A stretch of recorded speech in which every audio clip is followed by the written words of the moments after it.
കർത്താവിൽ പ്രിയ സഹോദരങ്ങളെ, യാക്കോബായ വിഭാഗത്തിലെ അഭിവന്യ സക്കറിയാമാർ ഫീലക്സീനോസ് തിരുമേനിയും ബലഹീനനായ ഞാനും കൂടി ഒരുമിച്ചിരിക്കുന്ന ഒരു ഫോട്ടോ വെച്ചുകൊണ്ട് സോഷ്യൽ മീഡിയയിലൂടെ ചില പ്രത്യേക കമന്റുകൾ വരുന്നതായി ശ്രദ്ധയിൽപ്പെട്ടു. ബലഹീനനായ എന്റെ ഭാഗത്തുനിന്ന് അത് സംബന്ധിച്ച് ഒരു പ്രതികരണം ഉണ്ടാകേണ്ടത് ആവശ്യമാണോ എന്ന ബോധ്യമായതിനാലാണ് ഞാനിപ്പോൾ നിങ്ങളുടെ മുമ്പാകെ വന്നിരിക്കുന്നത്. ആദ്യം ആ ഫോട്ടോയെ കുറിച്ച് പറഞ്ഞുകൊള്ളട്ടെ. കാരാട്ടുകുന്നേൽ സെന്റ് മേരീസ് ഓർത്തഡോക്സ് ഇടവയിൽപ്പെട്ട ഒരു അംഗത്തിന്റെ ഭവന കൂദാശയ്ക്ക് ആ ഭവനക്കാരൻ ഇടവ വികാരിയും വിളിച്ചതനുസരിച്ച് ആ ഭവനത്തിൽ ഞാൻ പോയതാണ്. ആ ഭവനത്തോടടുത്ത് താമസിക്കുന്ന ഒരാളാണ് അഭിവന്യ സക്കറിയാമാർ ഫീലക്സീനോസ് തിരുമേനി. വ്യക്തിബന്ധം കൊണ്ട് അദ്ദേഹവും ആ ഭവനത്തിലേക്ക് കൂദാശ സമയത്ത് വരികയുണ്ടായി. കൂദാശ കഴിഞ്ഞ ഭക്ഷണത്തിന് മുമ്പ് ആ ഭവനത്തിന്റെ സെറ്റിയിലിരിക്കുകയും തൊട്ടു പിന്നാലെ അവിടെ ഉണ്ടായിരുന്ന കുറച്ച് ചെറുപ്പക്കാര് ഞങ്ങളോടൊപ്പം ചേർന്ന് നിന്ന് ചിത്രമെടുക്കുകയും ചെയ്ത ചില പടങ്ങളാണ് സോഷ്യൽ മീഡിയയിലൂടെ വ്യാപിച്ചുകൊണ്ടിരിക്കുന്നത്.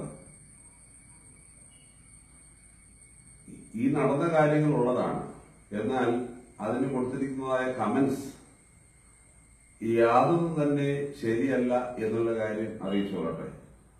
അഭിവന്യ ഫീലക്സീനോസ് തിരുമേനിയും തീമോത്തിയോസ് തിരുമേനിയും ഓർത്തഡോക്സ് സഭയിലേക്ക് ചാഞ്ഞുകൊണ്ട് വരുന്നു എന്ന് പറഞ്ഞിരിക്കുന്നതായ കമന്റ് ശ്രദ്ധയിൽപ്പെട്ടു.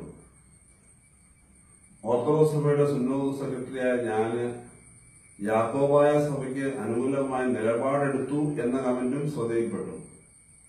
ഇത് രണ്ടും ശരിയായ വസ്തുതകളല്ല എന്നുള്ള കാര്യം ഞാൻ നിങ്ങളെ അറിയിച്ചോളട്ടെ.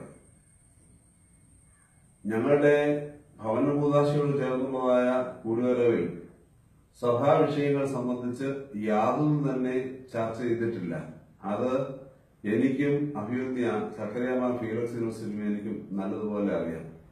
വ്യക്തിപരമായ വിഷയങ്ങൾ സംസാരിച്ചു സന്തോഷത്തോടെ ഭക്ഷണം കഴിഞ്ഞ് പിരിഞ്ഞു പോയി എന്നതിനപ്പുറമായി യാതൊന്നുമില്ല. ഞങ്ങൾ രണ്ടുപേരും ഒരുമിച്ച് സന്തോഷത്തോടെ ഇരുന്ന് വർത്തമാനം പറയുന്നത് കണ്ടതായ ധാരാളം ആളുകൾ അവിടെ ഉണ്ടായിരുന്നു. അവരാരുമൊക്കെ അവരുടെ കയ്യിലിരിക്കുന്നതായ മൊബൈലിലൂടെ ഫോട്ടോസ് എടുക്കുന്നത് ശ്രദ്ധയിൽപ്പെട്ടു. അപ്പോൾ തന്നെ ഞങ്ങൾ പറയുകയുണ്ടായി, ഇത് ചിലപ്പം സോഷ്യൽ മീഡിയയിലൂടെ വേറെ ചില വാർത്തകളുമായിട്ട് പ്രത്യക്ഷപ്പെടാനുള്ള സാധ്യതകളുണ്ട് എന്ന് പറയുകയുണ്ടായി. അതുപോലെ സംഭവിക്കുകയും ചെയ്തു.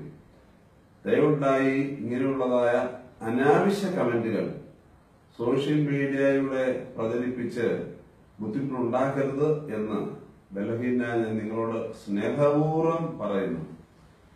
സഭാ വിഷയം സംബന്ധിച്ച് എന്റെ നിലപാടുകൾ എന്ത് എന്നുള്ളത് ഞാൻ നേരിട്ട് പത്രമാധ്യമങ്ങളിലൂടെയും അതുപോലെ തന്നെ സോഷ്യൽ മീഡിയയിലൂടെയും ഒക്കെ പറഞ്ഞിട്ടുണ്ട്.